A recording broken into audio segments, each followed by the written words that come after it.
Esta, según el ministro de Hacienda, será la reforma tributaria más negociada en la historia colombiana. Su despacho tiene contadas 290 horas de encuentros con los ponentes y discusión parlamentaria y ya bajó a 20 billones su aspiración. Marta Olaya. Mónica, ya la reforma tributaria no tiene tributo a las megapensiones ni tampoco sobretasas al sector petrolero y carbón, así como también el gobierno cedió en los beneficios a las zonas francas. Sin embargo, no se descarta que esta semana haya nuevos ajustes.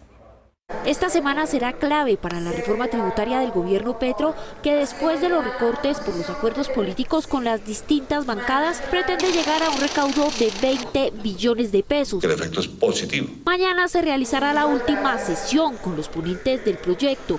Entonces se sabrá cómo queda el ambiente para la aprobación de la reforma, lo que puede suceder entre el miércoles y el jueves de esta misma semana. El gobierno avala. Según los voceros del gobierno, esta es la reforma más concertada de los últimos años, pues se le han dedicado más de 290 horas a escuchar las propuestas u objeciones de los sectores interesados. De todos modos, se sabe que las bancadas de Cambio Radical, del Centro Democrático y grupos de otros partidos como el Liberal y el Conservador no votarán a favor de la reforma o darán su aprobación parcial. Aceptado por él y su equipo. Por eso, el ministro de Hacienda, José Antonio Ocampo, ha sostenido que aún es incierto el futuro de este proyecto clave para ajustar las finanzas públicas del país. Unas consultas amplias. Por su parte, los expertos opinan que aunque la pretensión del monto de recaudo bajó, aún sigue siendo muy ambiciosa. En un momento que se avecina una recesión, según los pronósticos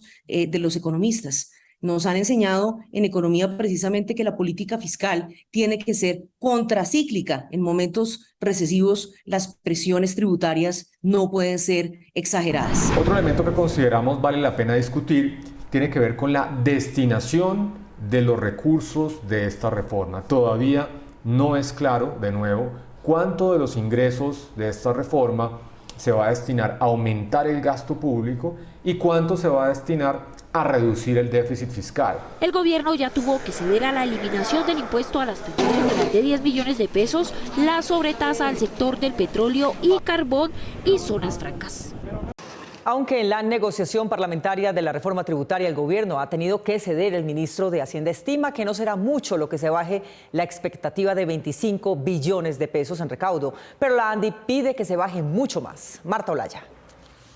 Mónica, aunque el estimado por ahora está en 22 billones de pesos con las reducciones aceptadas hasta ahora por el gobierno, la ANDI dice que no hay que aspirar a más de 11 billones de pesos. A puertas del segundo debate en el Congreso del proyecto de reforma tributaria, que es crucial para ajustar las finanzas públicas del país, el gobierno Petro ha mostrado su disposición de ceder o modificar los puntos que aún inquietan a varios sectores. Los voceros del Ejecutivo en esta materia se reunieron con representantes del sector minero energético para discutir una propuesta equilibrada en materia de impuestos e incluso se ha mostrado flexible en cuanto a reconsiderar el monto de recaudo de 22 billones de pesos.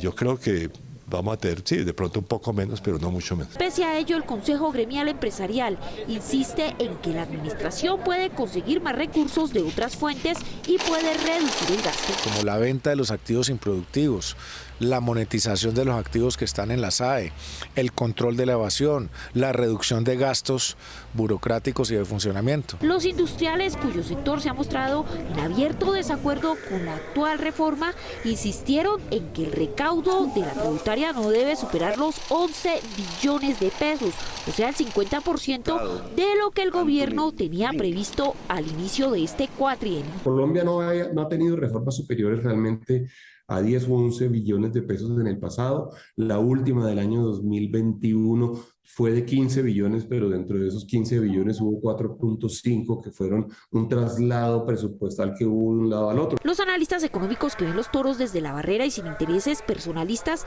concluyen que aunque la reforma fiscal es inaplazable, el gobierno debería ceder un poco más en la carga tributaria para algunos sectores con el fin de reducir el descontento. Una modulación adicional en el margen, en las líneas que se ha venido hablando en las últimas semanas o quizás en los últimos días, pues pueden ser una buena noticia de encontrar un equilibrio. Los comerciantes, por su parte, propusieron este fin de semana, mediante un aviso en la prensa nacional, ponerle IVA al comercio electrónico transfronterizo, mantener el IVA solamente para productos provenientes de Estados Unidos y hacer seguimiento a productos que se comercializan en plataformas digitales.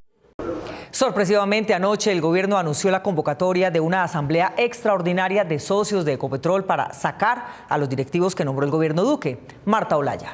Mónica, el objetivo es sacar a algunos directivos, entre ellos a su actual presidente Luis Guillermo Echeverry, que manejaba la Junta a su antojo, para ahora enfocarla hacia la nueva política energética menos dependiente de los hidrocarburos. Tal y como lo había anunciado desde un principio el gobierno del presidente Petro, cambiará una parte de los miembros de la junta directiva de Ecopetrol. Ese cambio se dará el próximo 24 de octubre, fecha en la cual habrá una asamblea extraordinaria de accionistas de la compañía. Según la plancha presentada por el Ministerio de Hacienda, saldrían de la junta directiva el actual presidente y amigo del expresidente Iván Duque, Luis Guillermo Echeverry, Germán Quintero, quien fue secretario jurídico del pasado gobierno, así como Cecilia María Vélez, exministra de Educación de Álvaro Uribe. El Ministerio de Hacienda propone a los accionistas que entren a la junta directiva Mónica de Greif, Saúl Catán Cohen, Gabriel Mauricio Cabrera y Gonzalo Hernández Jiménez, actual viceministro técnico de Hacienda. Para los analistas, la salida de Luis Echeverry es un cambio trascendental que está dentro de las normativas del gobierno corporativo de Ecopetrol. Los nuevos miembros, tanto patrimoniales como independientes, cumplen con los estándares de gobierno corporativo que requeriremos en Colombia y que es un punto exitoso el que se dé un cambio muy importante para la compañía. La plancha presentada por el Ministerio de Hacienda propone además la reelección de Luis Santiago Perdomo, Sergio Restrepo y Esteban Piedradita Uribe, elegidos por el anterior gobierno. Que modernicen. Por su parte, los accionistas minoritarios propusieron reelegir a Carlos Gustavo Cano, quien es miembro independiente de la Junta desde marzo de 2017, mientras que los departamentos productores tienen como candidata a Sandra Ospina Arango. Para el experto en finanzas Edgar Jiménez, los nuevos perfiles que harían parte de la Junta deja entrever la orientación que tendrá Ecopetrol hacia las energías renovables. Los perfiles en términos generales, pues particularmente a mí me parecen interesantes. No, digamos que hay personas con una amplia experiencia, con una muy buena formación. Esa orientación o esa transición hacia las energías renovables, creo que es como un mensaje que hay detrás. Y digamos en términos generales está bien. La junta directiva que salga elegida tomará decisiones sobre quién llegará a la presidencia de Ecopetrol. Aún es incierto si Felipe Bayón seguirá o no al frente de la estatal petrolera, pese al buen desempeño que ha tenido. A la junta directiva también se le sumarían cambios en sus estatutos, los cuales durante la última asamblea tuvieron algunas modificaciones significativas, como la extensión del periodo del gobierno corporativo, con la que se pretendía que los directivos incorporados por el expresidente Duque dirigieran la petrolera en el gobierno de Petro. Gozar de soberanía. El dólar no llegó ni superó la barrera de los 5.000 pesos esta semana como lo predecían algunos, pero está cerca y siguen exacerbados los factores del alza, entre ellos las declaraciones presidenciales. Fallaron los analistas que proyectaron que el dólar iba a superar en días pasados la barrera de los 5.000 pesos. La divisa norteamericana ha venido cediendo y la tasa representativa del mercado que regirá este lunes está en 4.819 pesos. Pero son más los que aún le atribuyen la volatilidad del dólar al presidente Petro, argumentando que sus declaraciones generan reacción en los mercados. Obedece exclusivamente al anuncio de considerar los nuevos contratos de exploración, porque de hecho el dólar en mercados internacionales no tuvo ninguna tendencia importante. Fue justamente a mitad de semana cuando primero un funcionario del Minhacienda da esa información.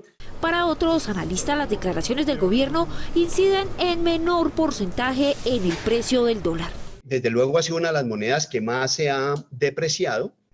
Y esa mayor depreciación en parte se debe precisamente a esa inestabilidad, pero que se iba a depreciar, dadas las circunstancias económicas internacionales, se iba a depreciar. estuviese el señor Petro o estuviese alguno otro de los candidatos, eso iba a suceder. Incluso en las últimas horas el mismo presidente Petro respondió a quienes lo culpan de la volatilidad de la divisa. Ahora se ha puesto de moda que el presidente no puede hablar porque el dólar se cae o se dispara. Cuando han dicho que la libertad política queda subsumida por 5 ricos que se les ocurre sacar los dólares del país. Sin embargo, los analistas no descartan que el dólar llegue a los 5.000 pesos por cuenta de la incertidumbre económica a nivel mundial y una posible recesión el próximo año.